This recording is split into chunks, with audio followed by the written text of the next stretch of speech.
Good morning. ప్రవీణేశుక్రీస్తు నామంలో ఈ ఉదయకాలపు శుభవందనాలు మీ అందరికీ తెలియచెప్తున్నాను. దేవునికి స్తోత్రం. ఎలా ఉన్నారు? బాగున్నారు అందరూ? మంచిదమ్మా. మీరందరూ కూడా బాగుండాలని మనస్ఫూర్తిగా దేవునికి ప్రార్థన చేస్తున్నాను. ప్రభు సన్నిధి మీతో ఉండునుగాక. మీరు దేవుని యొక్క ఆత్మచేత నింపబడుదురుగాక. దేవుని యొక్క కృప మీ మీదకి బలముగా దిగివచ్చునుగాక. ఆమేన్. హల్లెలూయా. స్తోత్రం. ఉదయకాలమున దేవుని సన్నిధిలో ప్రార్థించి స్తుతించి ప్రభువు నిజంగా ఆయన యొక్క సన్నిధిలో మనమందరం ఉన్నందుకు స్తోత్రాలు చెల్లిస్తున్నాను. ఈరోజు దేవుని యొక్క వాగ్దానము 2వ రాజుల గ్రంథము 5వ అధ్యాయము 2వ వచనాన్ని చదువుతున్నాను. సిరియనులు గుంపులు గుంపులుగా బయలుదేరి ఇశ్రాయేలు దేశం మీదకి పోయుండిరి. వారచ్చటి నుండి ఒక చిన్నదాన్ని చెరగుని తేగా అది నయమాను భార్యకి పరిచారము చేయుచుండెను. దేవునికి స్తోత్రం. చూడండి, సిరియన్లంట గుంపులు గుంపులుగా ఎక్కడికి వెళ్ళారు? ఇశ్రాయేల్ మీదకి వెళ్ళిపోయారు. వెళ్ళిపోయి వారందరి మీద యుద్ధం చేశారు. ఆ యుద్ధం చేసిన సిరియను రాజు ఎవరు అంటే నయమాను. దేవునికి స్తోత్రం.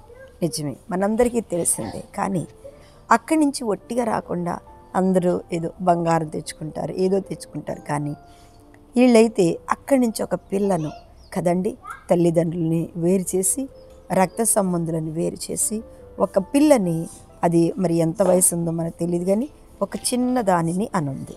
దేవునికి స్తోత్రం.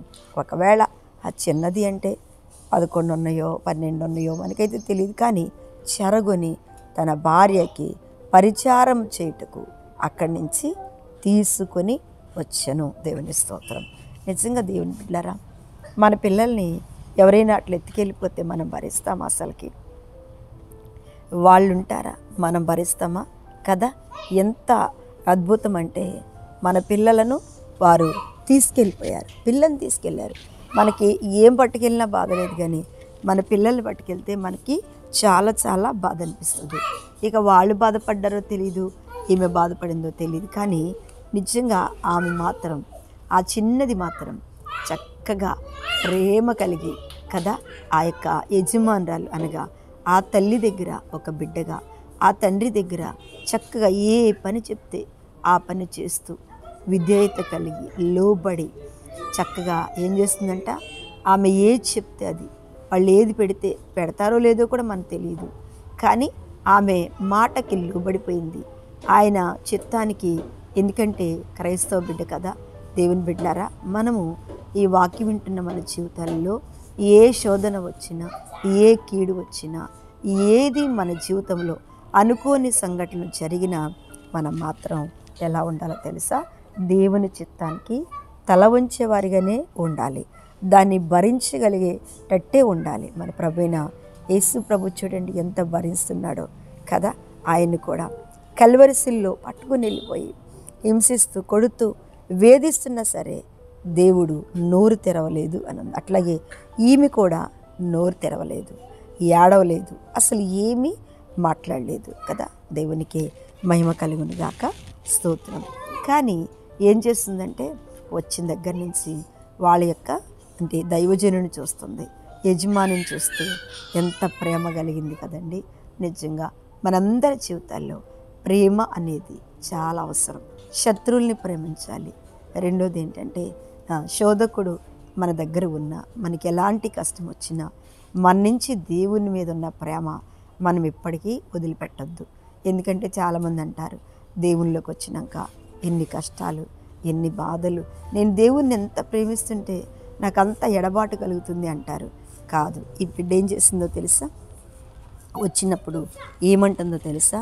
ఆ వారచ్చటున్నప్పుడు భార్యకు పరిచర్య చేయుచుండెను. అది షోమ్రోనులో ఉన్న ప్రవక్త నా ఏలిన వాడవగు నేనెంతో కోరుచున్నానని అతడు నా ఏలిని వానికి కలిగిన కుష్టి రోగము బాగు చేయనని తన యజమానురాలితో అనెను. దేవునికి స్తోత్రం. నిజంగా బాగు చేయను. నా యజమానుడు చాలా శక్తి కలిగిన వాడు, చాలా అద్భుతం చేసేవాడు. ఆ దైవజనుడి దగ్గర, ఆ ప్రవక్త దగ్గర నిజముగా నిజంగా నా యజమానుడు ఉన్నట్టయితే అద్భుతంగా ఏంటంట స్వస్థత కలుగుద్ది కదండి. అమ్మకి మెల్లగా చెవులో వేసేసింది, సువార్త ప్రకటించేసింది. భరిస్తూనే దేవుని యొక్క ప్రేమను వాళ్ళకి ప్రకటించింది. దేవుని బిడ్డ, మనం కూడా అంతే. కష్టాలు వచ్చినా, ఎలాంటి బాధలు, బానిసగా బ్రతకాలి, అందరు నన్ను వదిలిపెట్టాలి, లేకపోతే ఎవ్వరు నన్ను పట్టించుకోవట్లేదు అని మనము బాధపడుతూ ఉంటాము. కానీ తప్పకుండా ఒక దినమున మనలను అక్కడికి ఎందుకు తీసుకెళ్ళాడో, ఆ బాధల్లో ఎందుకు ఉంచాడో, ఆ కష్టాల్లో ప్రభు ఎందుకు ఉంచాడో, అక్కడ మన తలను దేవుడు పైకెత్తడానికే కానీ తలను దించడానికైతే కాదు.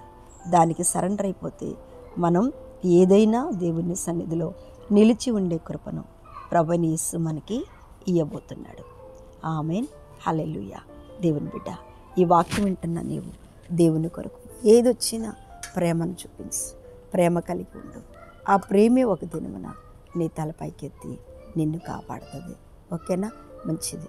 ఏదొచ్చినా దేవుని మీద ఉన్న ప్రేమను పోగొట్టుకోబాకు. చాలామంది చివరంచుల వరకు వచ్చేసరికి దేవుని ప్రేమను పోగొట్టుకుని గర్విష్ఠులైపోతున్నారు. ఈ లోకంలో చూసుకుని నేనెంత, నా స్థితిగంతలందని గర్వానికి లోబడి జీవితాన్ని పాడు చేసుకుంటున్నారు. మనం అలా ఉండటానికి వీల్లేదు. కళ్ళు మూసుకోండి, ప్రార్థన చేస్తాను.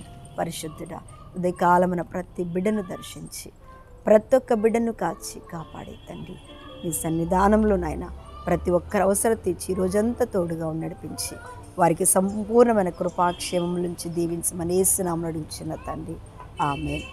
ప్రైజ్ లార్డ్ అమ్మ. దేవుడు మిమ్మల్ని దీవించును గాక. ఆమేన్.